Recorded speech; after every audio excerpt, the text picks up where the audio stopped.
Hey, what's up, guys? This is MugenLord here, and today we're going to talk about some Final Fantasy 16. I know it's been a while since we talked about Final Fantasy for the past month or so, and we're getting closer to the release date now that it's June, and I know a lot of you guys are really looking forward to this title. This is, I guess everybody's waiting to see if Final Fantasy 16 is going to step things up a notch for the franchise, since there's been a lot of controversy surrounding the franchise ever since Final Fantasy 13 released and beyond.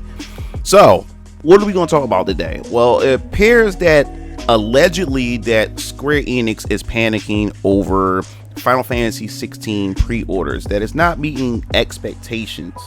So before we dive into it, make sure you hit that notification bell, subscribe button here on this YouTube channel if you want to get all the latest content regarding video games and just, I guess you would say, entertainment in general. Let's dive right into it. So where is this coming from? Well, there has been some, I guess you say, some talks going around that somebody, an insider, have gotten some information that Square Enix is essentially nervous and slightly panicking over the fact is that pre-orders for Final Fantasy 16 is not meeting expectations. In fact, is quite lower than Final Fantasy 15, and we already know how Final Fantasy 15 ended up. A lot of people don't really like that one, and I wasn't really a big fan of that title as well. So the fact is to hear Final Fantasy 16 may be going through something quite similar, or maybe worse as far as pre-orders are concerned, that is quite concerning. But I would say, and as the article said, allegedly, because I would definitely take this from a grain of salt, is because as we dig into this article, you will hear where this source had essentially had sparked everything off. So we have from Push Square had posted this tweet, and many other news journalist sites, gaming journalist sites was pushing this, and everybody's giving their personal opinion about it, and I'm gonna give you my thoughts and opinion about this as well when it comes to Final Fantasy 16 and just Square Enix in general when it comes to the exclusivity deals with Sony. So look, we're gonna dive into this article real quick, which I think is quite interesting, from Push Square. So Square Enix allegedly slightly panicking about Final Fantasy 16 PS5 pre-orders, apparently tracking behind Final Fantasy 15. So we played quite a lot of Final Fantasy 16 now that various preview events, and as we described in the past write-ups, we believe that it's going to end up a bona fide Game of the Year contender, and everybody is super excited. I'll give you that. People is super excited, despite how I feel about just the overall radical change that Final Fantasy 16, as far as combat is concerned, and not really having an actual party member type system, and it's going completely more action oriented. You still have excitement coming from, the Final Fantasy, fans and the Final Fantasy community in general, and a lot of people's already putting this on their Game of the Year of 2023. So as I continue, however, there are the slightest rumbles beginning to emerge that Square Enix is worried about the release pre-order numbers, despite an aggressive marketing campaign which has seen producer Yoshida jetted around the world and with a lot of gameplay footage shared with fans, writing as part of a Patreon post. Now this is where this information is coming from. A Patreon post, a journalist named Imran Khan teased a little insight into what he's been hearing behind the scenes, and that's why I said take this for a grain of salt. We really don't know for sure, but this is what this insider has been getting. Now, I heard recently that Square Enix is panicking slightly over Final Fantasy 16 pre-order numbers, which are tracking behind Final Fantasy 15, even accounting for the lesser numbers of launching platforms. He wrote, before stressing that pre-orders are only an indication of guaranteed day one sales, and the actual numbers could blow everyone away. And as a perfect example, I believe somebody on Twitter said that pre-orders were low in 2018 for God of War, but we already know the results of God of War, Game of the Year, and it just blew everything out of the water in terms of sales. So pre-orders aren't everything, just to let you guys know. Now, this comes after the publisher bizarrely decided to provide some unexpected updates on Final Fantasy VII Rebirth this week. I wonder if they want to remind people that the next chapter of Final Fantasy VII Remake trilogy exists and give it more marketing time than they have planned. Kind of continue. The initial sales of Remake were quite good, but it slowed down faster than Square Enix seems to expect, so I imagine they really want Rebirth to sell as well as possible. Now, that's another thing about Square Enix. Now, we all love Final Fantasy. I'm a big Final Fantasy fan. I grew up on Final Fantasy.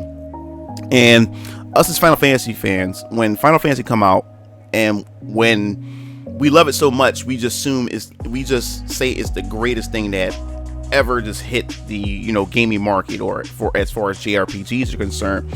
So we always under the assumption that every time Final Fantasy drops, Final Fantasy does big numbers. Now, Final Fantasy is a well-recognized brand, is a well-recognized name and everything. But to be honest, Final Fantasy does numbers, but it doesn't do numbers like radical numbers that we think it makes, because of how much we enjoy Final Fantasy and how much we put Final Fantasy on a pedestal. And Square Enix isn't the same Square Enix that we have grown up with. So Square Enix, they have a little bit of a mixed bag when it comes to most of their most recent releases of titles and everything, and we'll discuss more about that in a second. Now, so what's going on is this follows an interview of Yoshida gave to the Japanese online talk show Weekly Ochiai, or whatever, how you pronounce it, where he joked that he wouldn't want to look at the first week sales of Final Fantasy 16. He was speaking specifically about the Japanese market and added that he's laid out a plan for sales that would last 18 months. He continued, as translated by Reddit, "I made a simple approach to try getting the shop to convince gamers to get Final Fantasy 16 together with their PS5 purchase." So this is something they're really trying to push. They're trying to push more so in the Japanese market to get gamers to pretty much get a PS5 and also get Final Fantasy 16 to go along with that. And that's their marketing push in order to push Final Fantasy 16. And we always used to see that in GameStop. Remember back in the day, you walk into GameStop, they always try to get you to pre-order stuff or buy stuff and everything like that. So that's pretty much no different, but they want to push harder on that when it comes to Final Fantasy 16. So we feel like reviews are going to have a huge impact on Final Fantasy 16 sales, because it's launching in the shadow of huge titles like The Legend of Zelda, Tears of the Kingdom, and Diablo 4. There's no question that Square Enix is banking on the growth of the series outside of Japan, and Sony's marketing muscles should help the release find new fans in Western territories. But it'll be interesting to see if it can meet the publisher's expectation, especially on a single platform. And that's something that I want to talk about here in this video when it comes to this, is because when it comes to Final Fantasy, especially with 16 what's going on, 16 is releasing in quite an interesting release window. As he just said, you had Tears of the Kingdom, and even despite Tears of the Kingdom been out for what, almost 2 weeks now, about to go on 2 weeks, and I still haven't went back to it yet. Not because I'm just too busy. I finally made it down to Hyrule. I finished the tutorial up in the sky, and I just finally made it to the land of Hyrule on the land now, and I stopped right there. I haven't gotten back into it, but from what I'm playing so far, I'm liking what I'm playing so far.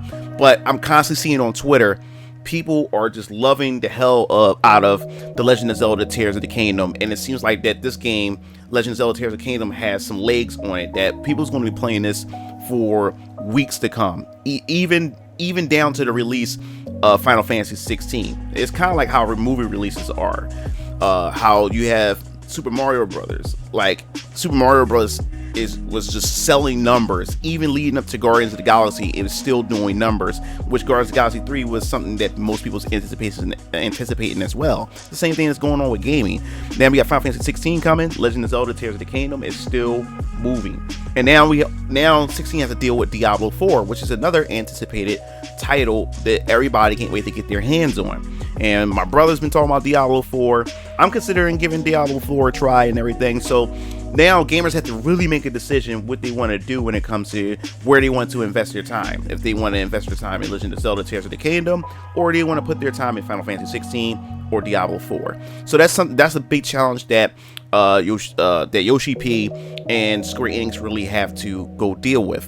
Now, the other thing that I want to talk about, which is the elephant in the room, where I see all over Twitter, is the simple fact is that more so people are not surprised if this happens to be true, that they're slightly panicking over sales, is because of the fact that it's pretty much a console exclusive. It's exclusive to the PS5, which is something that Yoshi P is definitely putting emphasis on, that when people get a PS5, get Final Fantasy 16 to go along with it in order to sell this title, that they're relying on solely that alone in order for them to meet expectations. And you see a lot of fans on Twitter, especially from the Xbox side of the community, saying that, hey, this wouldn't be an issue if they just pre-order, if they would have just made it open, made it multi-plat for, you know, PC, Nintendo Switch, and, you know, the Xbox Series X and stuff like that, and they probably wouldn't have to worry about that. And then of course you have the Sony fanboys on their side saying that it doesn't really make much of a difference because you Xbox gamers don't buy games anyway, just wait for it to get on Game Pass, and it wouldn't even scratch a dent. So there's a big argument with this. Now, me, in my personal opinion, especially in today's time and era, I just don't see the sense of having third party, not first party, but I don't see a sense of having third party titles just being exclusive and relegated to just one console. I think third party, and I said this before, I think third party titles should go on every platform they can get it on. Game design, game development is getting more and more expensive, and in order for developers to recoup that money, I think it will make much more sense to put it on as many platforms that they can get it on, especially if it's not as resource intensive and things like that. But I think it just makes sense to put it on every platform so they can recoup their money, the cost, research and development, and everything, and the time that they put in to releasing these titles. And it seemed like that Square Enix, you know, they've been having trouble with their titles and with their releases, you know, over the past couple of years. And to me, I've been loving the past couple of Square Enix titles, which was DioField Chronicles. I love the hell out of that game, but it really didn't have high receptions. You know, especially looking at Metacritic and many other places, not many people really held that to any high esteem at all. Then of course you have Star Ocean, The Divine Force, which I gave that game my game of the year for 2022. Enjoyed every bit of it, but that game wasn't held to high esteem as well, and it didn't pull in the sales that they were hoping that it was going to pull in, which it's kind of a bummer. I want another Star Ocean game, but it seemed like most titles, especially like when you look at Octopath Traveler 2 and a couple other games, Valkyrie Elysium, these games has just been doing okay as far as releases and receptions from the critics are concerned, and even from gamers themselves. And it just seemed like Square Enix just can't really get a foothold, and it seemed like right now Square Enix is just totally relying on Final Fantasy 16 to really get them, you know, out of the mud that they placed themselves in. And Yoshi P, everything's on his shoulders, because this is the man that turned Final Fantasy 14 around with A Realm Reborn, which I love. Final Fantasy 14, I really need to get back to it, but he has Square Enix on his back right now. Like, he's carrying Square Enix at this point, and everybody's relying on him. So I can only imagine the pressure, but it doesn't help the fact is that they made this game an exclusive to Sony, and I don't know why they insist on doing that. And I think the other issue to this as well is market cannibalism that Square Enix is doing to themselves. Last year, despite me enjoying most of the games that Square Enix put out last year, you know, like I said, we had DioField Chronicles, we had Star Ocean Divine Force, we had Alive remake that came out last year, and then we had Valkyrie Elysium that came out last year. We had 4 Square Enix titles, and they were like 2, maybe 3 months apart from each other, but they were coming out back to back. Like, can Square Enix fans be able to get all of those games in 1 year? Now, luckily, I'm blessed enough to be able to do that. I got DioField Chronicles, Alive remake, and I got Star Ocean Divine Force. After playing the demo of Valkyrie Elysium, didn't like it too much, so I bothered to take the pre-order off that game. But I was able to get 3 out of those 4 of those titles, and I completed all 3 of those titles. Enjoyed every last bit of it. But I think we get into a point where Square Enix still haven't learned, because they've done the same thing in the past.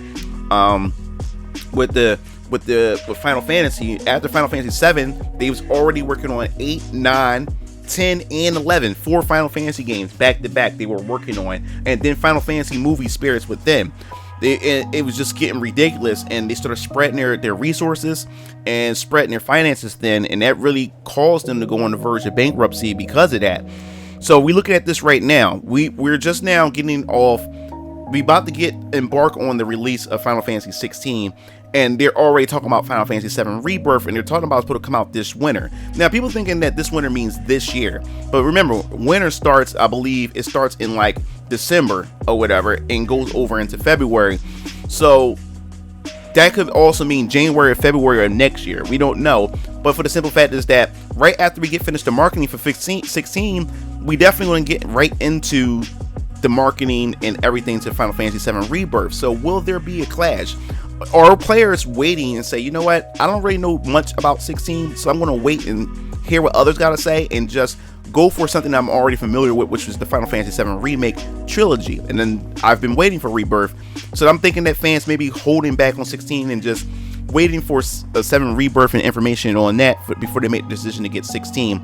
But Square Enix got to get themselves together. They have to figure out and have a game plan on how they're going to release these titles. But it seemed like to me they're trying to squeeze all this inside their, their financial quarters, so they can make their financial statements and everything look good. And I don't think that's a great idea as well. But I do think Square Enix need to diversify themselves, keep trying, keep making newer titles outside of Final Fantasy, but they have to be good titles, because they have a live service game.